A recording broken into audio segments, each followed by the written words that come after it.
ready, Justin? Yeah.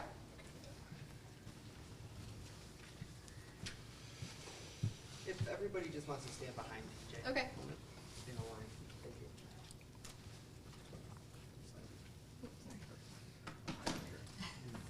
Thank you.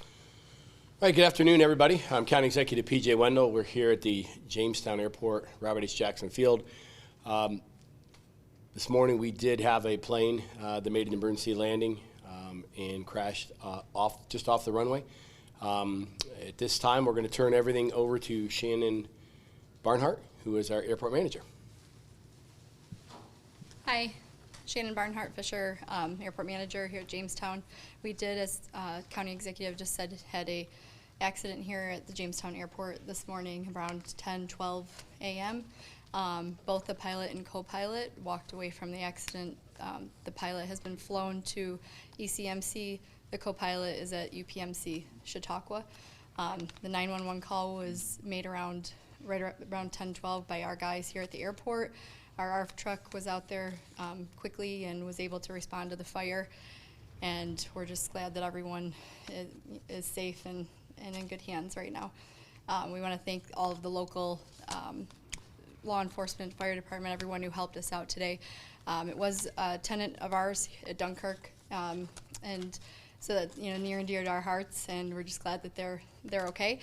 And they were flying from Dunkirk to Jamestown, and then they're headed to Florida after that. So I think that's about it. I'm going to turn it over to Noel Gutman, and then we'll take questions at the end. Our Director of Emergency Services.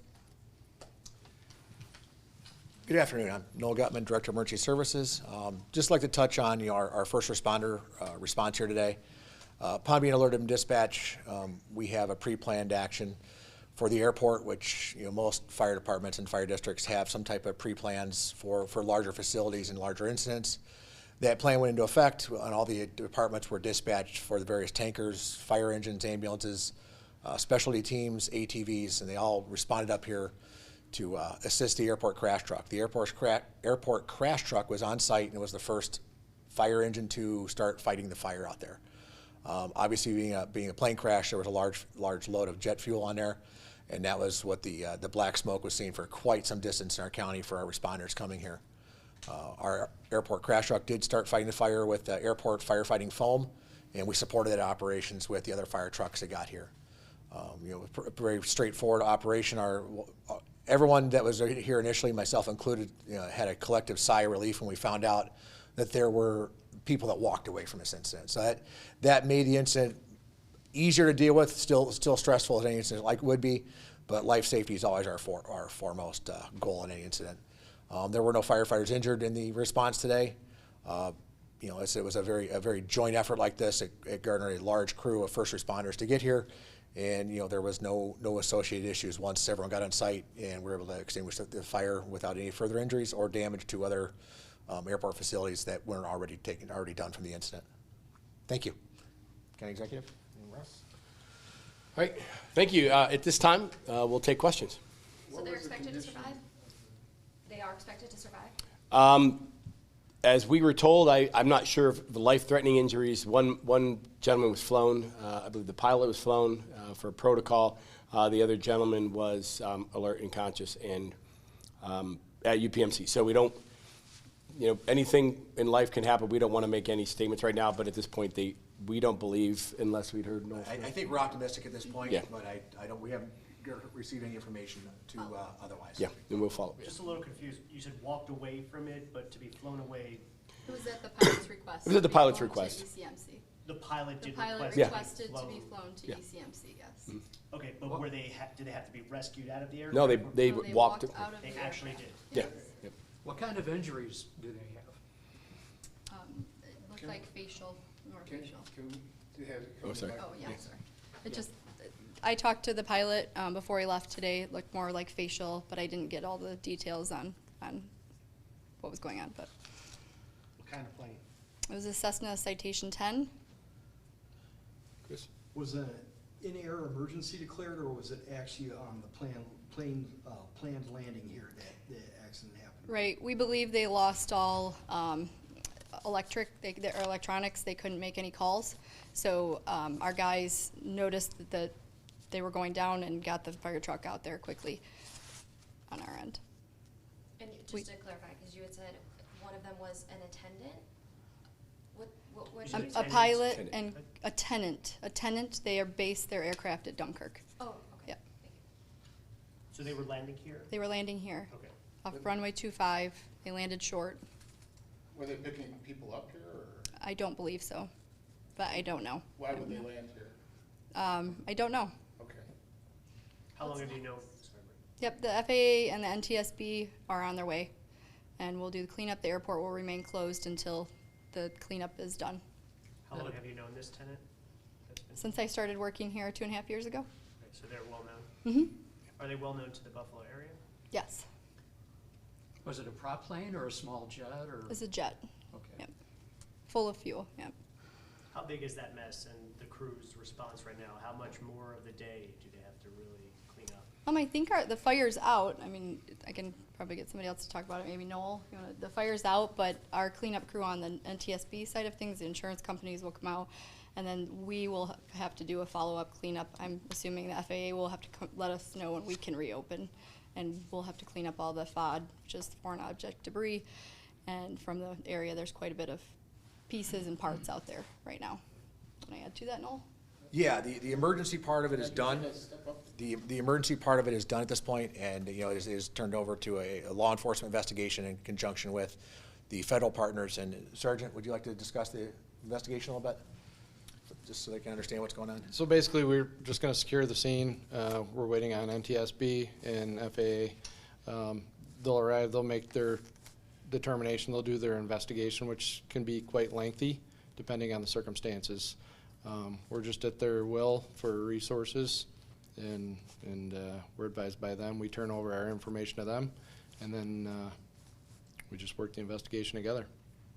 Do we have ages of the victim? We're not gonna release any personal information at this time. Okay. Did you, I think you alluded to 2 males? Yes, there were 2 males. 2 males. Yeah. Can we at least get younger and older? Could we get your identification, Sergeant? Sorry. First Sergeant Daniel Ingrail with the Town of Elkett Police Department. Can you at least say younger, older, or middle-aged? Both. Both. Well, I don't know No. what to say. How many departments actually responded?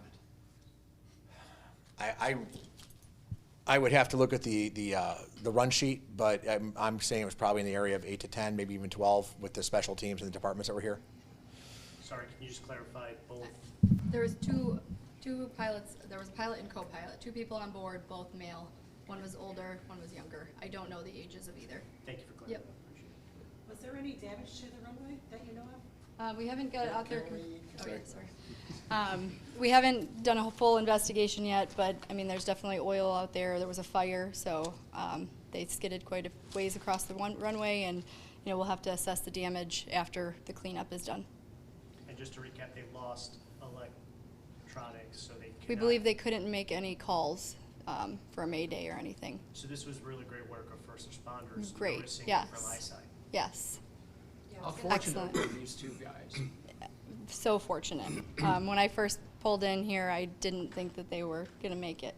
But then they said they walked away from it, and yeah, I think very fortunate. So, What can we attribute their survival to? being a good pilot, I think, you know, knowing how to make an emergency landing. This PJ is an and easy Noel, place to land under good conditions, right? I guess pilots think it's a tougher landing than some others. I mean, with the terrain and everything. So,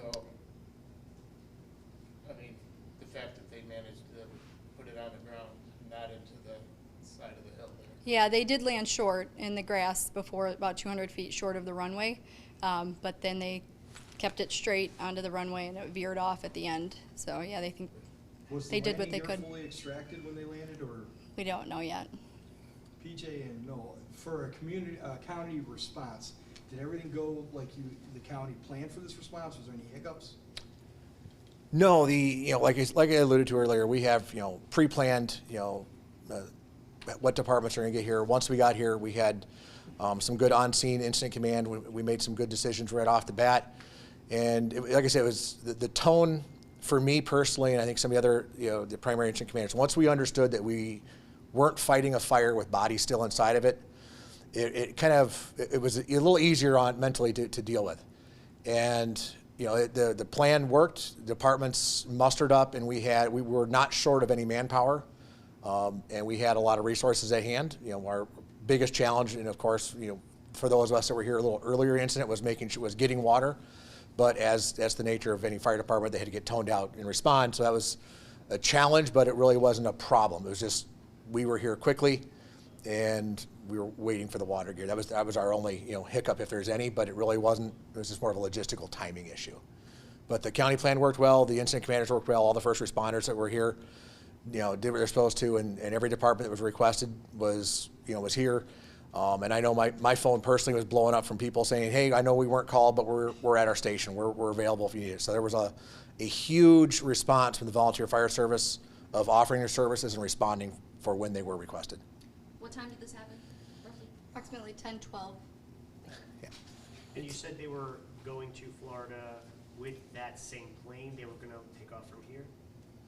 I believe that was what they were doing. They were just landing here, and then they were headed to Florida later on From Jamestown. Jamestown. We don't know if it was the same, we don't know. Okay. Do you know if a flight plan was filed with the FAA? I don't know. County Executive, were you gonna say something? No, I just say, as they mentioned before, you're bringing in multiple agencies, volunteers. As the Emergency Services Director Gutman said, the plan, as I saw it when I first got here, just after, Noel and his team were at the crash site, we had ambulances staged. Luckily, it was very intuitive of our airport firefighters. They were able to identify the plane. When they called it in, it was, very specific.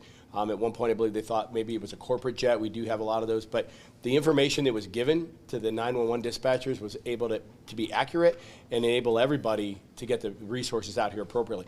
It's better to get people here and say we don't need you and send you back than to say send more, send more. But this plan, as Noel said, I couldn't be more prouder of the first responders. It worked, seamlessly. But there will be a debrief after this just to look at and analyze the process, what went well, what things could be improved upon. But from my position right now, what I saw today, things worked very well. And I can't say enough about all of our first responders in this part of the county. They worked together, and it really, really went well. About how long did it take to put the fire out? That was our biggest challenge, being it was jet fuel. That's the reason we were using the foam to put it out. It did take a little bit longer than anticipated, but and I'm not sure exactly the fuel load, but we believed it to be a relatively full tank, so to say. So it took a little longer than anticipated, but we did get under control, and like with the judicious use of foam, airport rescue firefighting foam for that. So, what does that do to the runway, that fire? From looking at what was there, I didn't see any damage to the runway itself structurally. I did see a lot of fluid and debris, and I'm sure once they get a more thorough look, upon being cleaned up, they'll be able to assess any structural damage to it. The fire was not, the aircraft was not on the runway as it was burning. They were able to get off into the grass area, so the fire wasn't burning on the runway itself. But again, it'll have to be assessed by the NTSB and FAA, so what other damage. But luckily, they were able to get it off into the grass. Again, I think it was a skill of the pilot that, one, kept their chances very well, and, the fact that we don't, you don't have a big, burn mark in the middle of a runway. Environmentally, is the EPA gonna have to get involved because of the fuel spills? We'll contact them, to make sure everything's okay, but I don't know the answer to that right off the top of my head. I'm assuming we'll do our due diligence, and follow up with them. Could you say and spell your first and last name and position again? Shannon Fisher, SHANNON, Fisher, FISCHER, And position. Manager of Airports for Chautauqua County. Thank you, Shannon. Any other questions? If not, thank you so much for being here. Have a great afternoon. Thanks, guys. Thanks, guys. Is there any way